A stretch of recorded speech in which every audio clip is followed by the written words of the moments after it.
Hello guys, welcome to active classes. तो आज इस वीडियो में हम पार्ट 2 में हम लोग पढ़ेंगे नर जनन तंत्र के बारे में। तो चलिए देखते हैं नर जनन तंत्र के बारे में पूरी डिटेल से आपको मैं बताने वाला हूं कि नर जनन तंत्र कैसे वर्क करता है। ठीक है, यहां पे देखिए नर जनन तंत्र की बात करें तो यहां पे देखिए नर जनन तंत्र के पहले भाग कितने होते हैं। नर जनन तंत्र के पहले हम लोग भाग के बारे में जानेंगे, बाद में 1 बाय 1 क्या करेंगे, हम पूरा डिटेल से आपको समझाएंगे। बात करें नर जनन तंत्र के भाग तो पहली बात यहां पे देखिए नर जनन में क्या होता है। देखिए यहां पे नर जनन तंत्र में नंबर ए में एक जोड़ी वृषण होते हैं। कितने होते हैं बोलो? एक जोड़ी वृषण होते हैं। अगर संख्या में बात करें तो ये संख्या में कितने टेस्टिस पाए जाते हैं? 2। संख्या में कितने होते हैं? 2। और जोड़ी की बात करें तो एक जोड़ी टेस्टिस पाई जाती हैं। अब यहां देखिए यहां पे सहायक नलिकाएं होती हैं और यहां पे सहायक ग्रंथियां होती हैं और यहां पे बाह्य जननेंद्रिय, बात करें सिसन या फिर इसी को क्या बोलते हैं बोलो? पेनिस। बाह्य जननेंद्रिय क्या बोलते हैं बोलो? सिसन या फिर यहाँ पे पेनिस कहते हैं। अब यहाँ पे हम लोग पहले फैक्ट पढ़ते हैं किसके बारे में? एक जोड़ी वृषण के बारे में पूरा डिटेल से जानेंगे। यहाँ पे देखिए मनुष्यों में एक जोड़ी वृषण होती हैं, एक जोड़ी टेस्टिस पाई जाती हैं। कितने जोड़ी पाई जाती हैं? एक जोड़ी टेस्टिस पाई जाती हैं। अब टेस्टिस देखिए, टेस्टिस ये शरीर से बाहर होती हैं और या वृषण कोष में पैक होती हैं। टेस्टिस क्या होती हैं? शरीर से हमारे बाहर होती हैं और ये एक वृषण कोष में पैक होती हैं। एक आवरण होता है, उस आवरण को बोलते हैं वृषण कोष। वृषण कोष के अंदर कौन रहता है बोलो? टेस्टिस। आई बात समझ में? अब यहाँ पे देखिए हमारी टेस्टिस जो है शरीर से बाहर ही क्यों होती हैं, ये यहाँ पे देखते हैं। इंपॉर्टेंट फैक्ट यहाँ पे, टेस्टिस शरीर से बाहर होती हैं क्योंकि इन्हें शुक्र जनन करना होता है, स्पर्मेटोजेनेसिस। अब यहां पे देखिए शरीर से बाहर इसलिए होती है क्योंकि इन्हें शुक्र जनन करना होता है। शुक्र जनन का मतलब होता है शुक्राणुओं का निर्माण करना होता है। यहां पे शुक्राणुओं का निर्माण, शुक्राणुओं का निर्माण। शुक्राणु को बात बोले तो यहां पे कहा जाता है स्पर्म। क्या बोला जाता है बोलो? स्पर्म। ये शरीर से बाहर इसलिए टेस्टिस होती है क्योंकि यहां पे शुक्राणुओं का निर्माण करना होता है। अब यहां पे देखिए हमारे शरीर का तापमान कितना होता है बोलो? 37 सेंटीग्रेड। अगर फॉरेनहाइट में बात करें तो यही होता है 98.6 फॉरेनहाइट। ठीक है, लेकिन शुक्राणुओं के निर्माण के लिए कितना चाहिए टेम्परेचर? 37 सेंटीग्रेड से 2 से 3 सेल्सियस क्या चाहिए? कम चाहिए। 37 सेंटीग्रेड हमारे शरीर का सामान्य तापमान होता है और हमारे शरीर के सामान्य तापमान से 2 से 3 सेंटीग्रेड कम होना चाहिए तापमान। कितना? 2 से 3 सेंटीग्रेड का तापमान कम होना चाहिए। क्योंकि कहीं ना कहीं यहां पे देखिए, क्योंकि यहां पे शुक्राणु जो निर्माण करता है वो 34 से 35 सेंटीग्रेड पे, कितना बोलो? 34 से 35 सेंटीग्रेड पे क्या करते हैं? निर्माण करते हैं। किसका बोलो? शुक्राणुओं का। किसका निर्माण करते हैं बोलो? शुक्राणु का निर्माण होता है। अब ये देखिए यहां पे अगर इसका तापमान 37 सेंटीग्रेड रहेगा, अगर हमारे शरीर का तापमान तापमान ऑलरेडी हमारे शरीर का तापमान 37 सेंटीग्रेड है।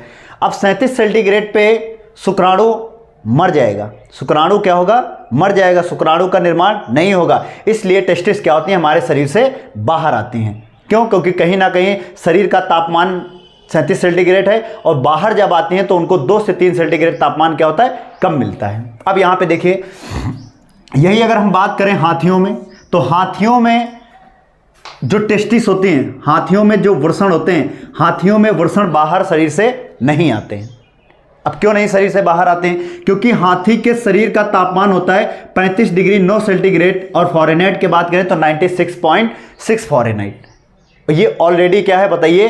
टेम्परेचर हाथी के बॉडी में मिल रहा है और जब उसके शरीर में तापमान इतना मिल रहा है तो शुक्राणुओं को कितना चाहिए? देखिए शुक्राणुओं को 34 से 35 सेंटीग्रेड तापमान चाहिए ना, जो उसको वहां पे मिल रहा है। इसलिए एक हाथी में इसका टेस्टिस बाहर नहीं आती हैं। ठीक है, वो शरीर के अंदर ही रहती हैं। अब यहाँ पे बात करते हैं, देखिए यहाँ पे गर्भावस्था की बात करें तो ये टेस्टिस बाहर कब आती हैं? ये टेस्टिस बाहर कब आती हैं? तो 6 से 7 महीने के दौरान जब एक शिशु अपनी माँ के गर्भ में रहता है, जब एक शिशु अपनी माँ के गर्भ में रहता है तो 6 से 7 महीने के दौरान टेस्टिस क्या होती हैं? शरीर से बाहर आती हैं। अब यही टेस्टिस जब शरीर से बाहर नहीं आ पाती हैं, किसी कारणवश टेस्टिस बाहर नहीं आ पाती हैं, और जब टेस्टिस शरीर से बाहर नहीं आ पाती हैं तो एक नर जनन योग्य नहीं होता है। ऐसे नर को स्टेरिलिटी आ जाती है।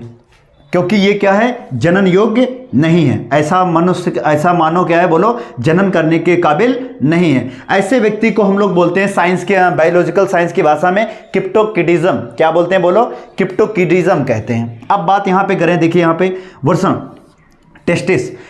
अब कभी कभार क्या होता है, टेस्टिस में संक्रमण हो जाता है, किसी कारणवश क्या हो जाता है, टेस्टिस में संक्रमण हो जाता है। अब जब संक्रमण हो जाता है तो डॉक्टर क्या करता है, शल्य चिकित्सा द्वारा इस टेस्टिस को क्या करता है, बाहर निकाल देता है।